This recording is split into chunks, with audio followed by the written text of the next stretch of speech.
The echo in the abandoned observatory. Initial narration, voiceover with a hint of quiet wonder turning to subtle unease.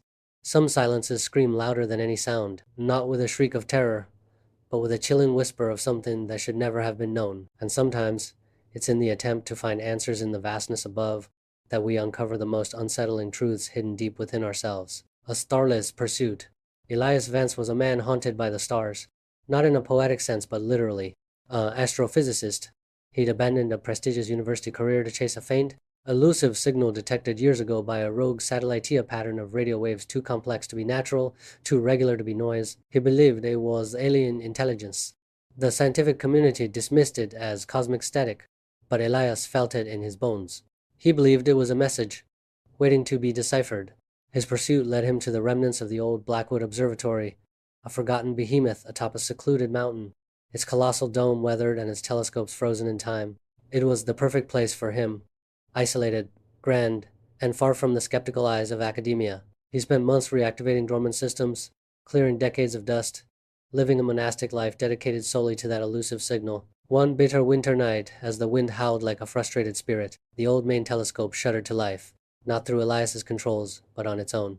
The dishes tilted, motors groaned, and then a faint, almost imperceptible ping echoed through the ancient control room. The signal. It was back, stronger than ever. He thought he'd found his aliens. He thought he was on the cusp of the greatest discovery in human history. But sometimes what we desperately seek in the heavens is merely a reflection of the profound and terrifying void we carry within. The whispering cosmos. The signal wasn't just a simple tone anymore. It was layered, complex, almost like a language. Elias worked feverishly, feeding the data into his makeshift computer setup, developing algorithms to break the code. He barely slept, fueled by stale coffee and a burning conviction. The patterns emerging were beautiful, intricate, mathematical, but something felt off. The more he deciphered, the less alien it seemed. Days blurred into nights. The decoded messages started to form words, then phrases. They spoke of loneliness, of longing, of a profound isolation. Elias felt a strange kinship with the sender. He imagined a distant civilization reaching out across the void, just as he was. He found himself talking back to the observatory's silent walls, sharing his own solitude with this unseen entity. But the messages grew darker. They began to describe feelings of betrayal, of being trapped, of a fading light. Elias started projecting his own emotional history onto them, his past academic struggles, the relationships he'd sacrificed for his work, the gnawing feeling of being misunderstood. He believed the signal was sharing his pain, understanding his unspoken burdens. The line between receiver and sender, between objective science and subjective empathy, began to blur. He felt a profound, unique connection. He believed he was communicating with the vastness of the cosmos. But sometimes, when we strain to hear voices from across the universe, we're merely amplifying the echoes of our own fractured past, mistaking our inner turmoil for an external revelation. The hidden frequency. The deeper Elias delved, the more specific the messages became. They spoke of betrayals by trusted colleagues, of stolen ideas, of a unique discovery hidden away. They described a sense of growing weakness, a slow drain of vitality.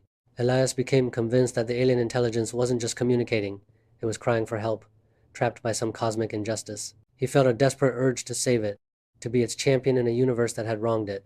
He began re-examining the original signal, looking for hidden frequencies, layers he might have missed.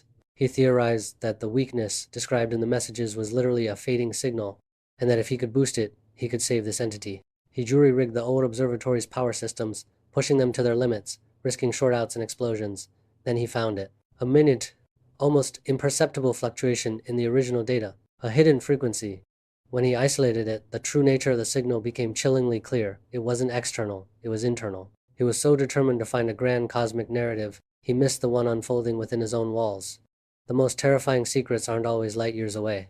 Sometimes they've been waiting patiently in the very air you breathe. The unveiling, the hidden frequency wasn't an alien message. It was a loop, an incredibly sophisticated, almost sentient, electromagnetic echo of the observatory's own environment, recorded by an unknown device within the building decades ago. And the voice Elias had been deciphering wasn't a cry from the stars. It was a filtered, distorted recording of the very last, agonizing days of Dr. Aris Thorne, the Blackwood Observatory's original founder, who had mysteriously disappeared in the late 1960s. Thorne, it turned out, had suffered from a rare, progressive neurological disorder that caused profound paranoia, delusions of persecution, and vivid hallucinations of being betrayed and drained by unseen forces.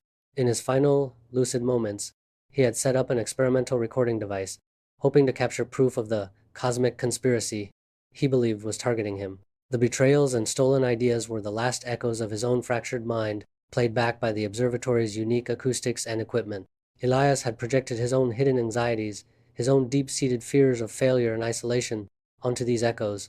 He hadn't been communicating with an alien. He had been having a profound, devastatingly intimate conversation with the dying mind of a man he'd never met, a man whose psychosis mirrored the very vulnerabilities Elias had tried to escape by chasing the stars. The signal wasn't a desperate plea from the cosmos. It was the final, agonized whisper of a brilliant mind drowning in its own illness, amplified and warped by the empty observatory. The realization hit Elias like a physical blow. He wasn't a savior, he was just another lonely soul, desperate for connection, who had stumbled into a cosmic reflection of his own inner turmoil. The vastness of space had offered him a mirror, not an answer. We often search for answers in the grandiosity of the unknown, only to find that the most profound and terrifying truths lie within the silent chambers of our own hearts. The stars don't lie, but sometimes the echoes we hear are our own. A new horizon, Elias powered down the telescope. The silence that filled the observatory now was different. It wasn't the silence of anticipation, but the quiet hum of acceptance. He dismantled his equipment, not with defeat, but with a new sense of purpose. He began documenting Dr. Thorne's story, not as a scientific curiosity, but as a poignant human tragedy, cautionary tale of how mental illness can warp perception and how our own projections can blind us to reality. He posted his findings online, a raw, honest account of his journey, the signal, the diary fragments, if any were found from Thorne, and the chilling truth. It resonated deeply, not because it revealed aliens, but because it spoke to the universal human experience of seeking meaning, battling inner demons, and the sometimes devastating consequences of intense, unchecked obsession. The story of Elias and Thorne became a viral phenomenon, sparking discussions on mental health, the loneliness of genius, and the psychological impact of isolation. Elias Vance never looked at the stars the same way again. They were still beautiful, still mysterious. But now, they also carried the quiet echo of a human lament, a reminder that the greatest mysteries often lie not in the cosmic abyss, but in the intricate, fragile landscape of the human mind. He finally found his true calling, not to find voices in the stars, but to understand the echoes within. Final narration, calm but reflective voiceover. And so the quiet man who chased a signal across the universe found his greatest discovery not in the vastness of space, but in the silent, haunting legacy of another lonely soul, a reminder that sometimes the most profound revelations aren't about what's out there, but about what lives, and sometimes drowns, right here.